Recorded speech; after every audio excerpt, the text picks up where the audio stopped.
Today we're making a one-pan steak dinner. Let's get started. I've washed and cut my vegetables and mushrooms ahead of time. I'm going to cook the carrots first because they do take a little longer to cook. I'm cooking everything in water first, and as soon as these carrots are tender enough, I'll put in what I call little baby potatoes. These potatoes only take about 5 to 6 minutes to cook. I'll cover this pan with a lid, and I'll add a little more water now and then just to make sure that it doesn't dry out. I've cut the baby bella mushrooms, they're whole mushrooms, and I've just cut them in half because they tend to shrink up in size so much when they're cooked. And I've also cut the bell pepper in large chunks. After the potatoes are tender, I'm adding in the green bell pepper. I'll recover and let those cook until they're tender. I'll keep the water boiling and it will soon evaporate. And I'm going to go ahead now and add in the mushrooms. I'll recover and let those cook for a few minutes.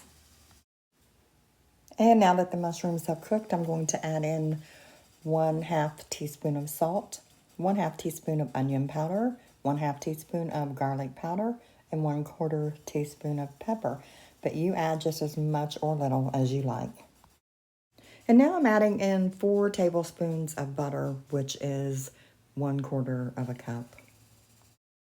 I'm going to let this continue cooking with the lid off so that the water mostly evaporates. And I am adding 1 tablespoon of Worcestershire sauce. Add as much as you would like.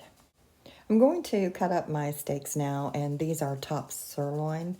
And I'm also using a seasoning called the Steak Blend Kinder Steak Blend. I've never used it before, so I really don't know what this is like, but I'll let you know. I'm going to cut these steaks up into bite-sized pieces, and I'll also trim a lot of the fat off. These seem to have quite a bit on them. Now that the steaks are cut up, I'm going to move the contents of the skillet over to one side, and I will add another 1/4 stick of butter, 4 tablespoons of butter to that. Now I'm going to add in the top sirloin steak bites, and I'll cook those until they're as done as I like. Finish cooking to your preference, whether it be rare, medium well, or well done.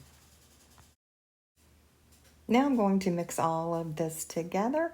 I'm going to see if everything's as done and tender as I like, and then I'm going to serve it up. And also I said I'd let you know about the Kinder seasoning, the steak blend. I didn't hate it, but I also wasn't crazy about it, so I probably would not use it again. So here we have it, a quick, easy, and delicious one-pan steak dinner. I hope you give it a try. As always, thank you so much for stopping by, and I'll see you next time.